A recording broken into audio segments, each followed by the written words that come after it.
Tiba-tiba, tawa menggema.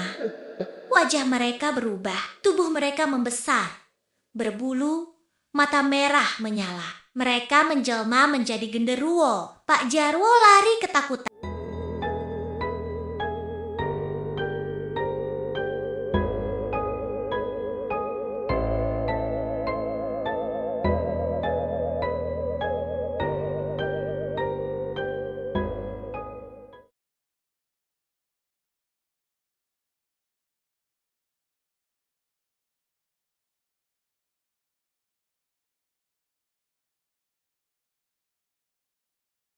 Azan asyar berkumandang pelan dari surau kecil di ujung gang. Suaranya terbawa angin sore, menggema di antara rumah kontrakan yang rapat. Pak Jarwo berhenti sejenak, menengadah, lalu menghela napas panjang. Waktu seolah berlari terlalu cepat.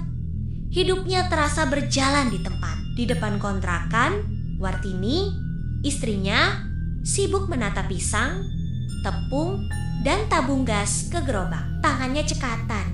Meski wajahnya lelah, Pak Jarwo sudah 2 tahun menjadi pedagang gorengan. Sebelumnya ia berjualan jagung bakar keliling, berpindah dari satu sudut ke sudut. Penghasilan tak menentu membuatnya menyerah. Setiap hari ia pulang dengan kepala tertunduk, membawa uang tak cukup untuk sekolah anak di kampung. Mereka adalah perantau, tinggal di kota hanya berdua. Di kontrakan sempit, 3 anak mereka tinggal bersama neneknya di desa. Wartini bekerja sebagai pelayan toko. Pak Jarwo menyiapkan dagangan sejak siang, berharap sore hingga malam membawa keberuntungan. Pak Jarwo dikenal pelanggan sebagai penjual pisang goreng panir. Gorengannya renyah, manis, dan selalu habis jika ia mangkal di pasar. Namun belakangan, beban hidup terasa makin berat. Usianya hampir kepala 5. Tenaga tak lagi sekuat dulu. Yang paling membuatnya gelisah adalah kabar dari kampung. Anak lelaki sulungnya akan menikah 2 bulan lagi. Biaya lamaran, montenan, semuanya terbayang di kepalanya seperti daftar hutang yang tak berujung. Setelah memastikan roda gerobak, kompor, dan tabung gas aman, Pak Jarwo bersiap berangkat.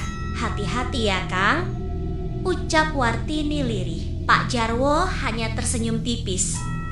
Senyum yang lebih mirip topeng. Ia mendorong gerobak keluar gang, berharap hari ini nasibnya sedikit lebih ramah. Namun harapan itu mulai runtuh satu persatu. Baru separuh perjalanan, gerobaknya terasa oleng. Ia berhenti, memeriksa bagian bawah. Baut roda hampir terlepas. Padahal sebelum berangkat tadi semuanya terasa baik-baik saja. Dengan alat seadanya, ia mengencangkan kembali baut itu.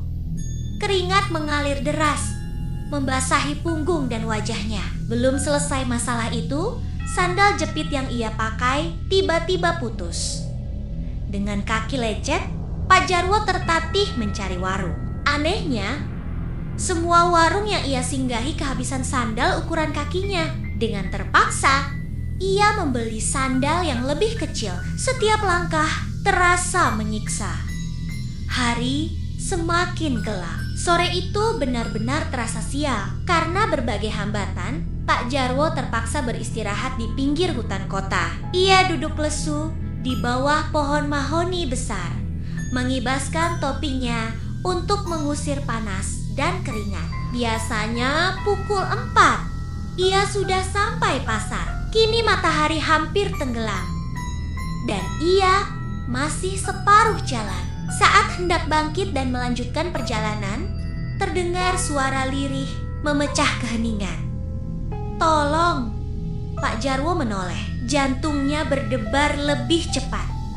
"Tolong, tolong!" Suara itu terdengar seperti jeritan tertahan, berasal dari arah jalan setapak yang mengarah ke dalam hutan. Pak Jarwo ragu. Naluri menyuruhnya pergi. Namun hati kecilnya menolak membiarkan seseorang menderita.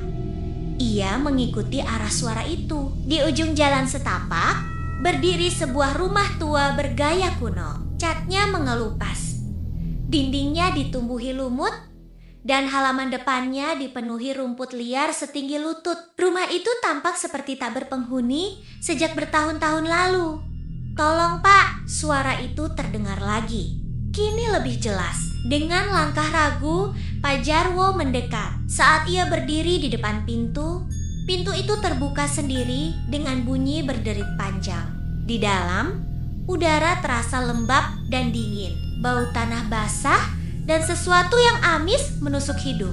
Di lantai, seorang perempuan terkapar. Wajahnya pucat, rambutnya basah oleh keringat.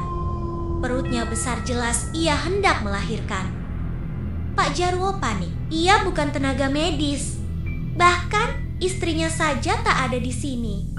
"Tolong Pak," perempuan itu memanggilnya mendekat. "Panggilkan suamiku, dia penjaga pasar." Perempuan itu menggenggam tangannya, lalu menyelipkan sebuah cincin akik hitam ke telapak Pak Jarwo. "Bawa ini tanda dariku." Pak Jarwo ragu, tapi waktu tak memberi pilihan, ia berlari meninggalkan rumah itu, kembali ke jalan utama menuju pasar. Di tengah jalan, tiba-tiba hawa dingin menyergap. Bau pesing menyengat hidungnya. Dari balik gelap, muncul sosok lelaki tinggi besar, bertubuh tegap, berdiri tepat di hadapannya. "Kenapa kamu bawa cincin itu?" Suara lelaki itu berat, seperti datang dari dasar sumur. Dengan gemetar, Pak Jarwo menjelaskan semuanya. Namun sebelum selesai, sosok itu lenyap begitu saja. Bersamaan dengan itu, cincin di genggamannya ikut menghilang. Pak Jarwo terhuyung, pandangannya gelap sejenak. Saat tersadar, ia sudah berada di pasar. Seolah semua tadi hanya mimpi. Namun rasa dingin dan bau itu masih menempel di tubuhnya. Ia teringat gerobaknya. Dengan tergesa, ia kembali. Angin kencang tiba-tiba bertiup. Daun-daun beterbangan. Azan maghrib berkumandang. Namun terdengar teredam, seperti ditelan angin. Gerobaknya terasa sangat berat, tak bisa didorong.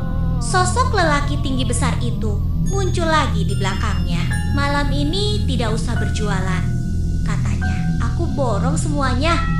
Entah kenapa, Pak Jarwo menurut. Gorengan dibawa ke sebuah rumah di balik semak-semak. Di sana, perempuan tadi kini duduk sambil menggendong bayi, ditemani suaminya. Mereka tersenyum, mengucapkan terima kasih berkali-kali. Sebagai balasan, mereka memberikan cincin akik hitam itu kembali. Saat Pak Jarwo memakainya, cincin itu langsung mengikat erat jarinya, seolah menyatu dengan daging. Perempuan itu memberi syarat-syarat aneh. Kamar khusus, tikar pandan baru, kendil, kemenyan, kembang. Setiap malam Jumat Kliwon, tiba-tiba tawa menggema. Wajah mereka berubah, tubuh mereka membesar, berbulu, mata merah menyala. Mereka menjelma menjadi genderuwo. Pak Jarwo lari ketakutan.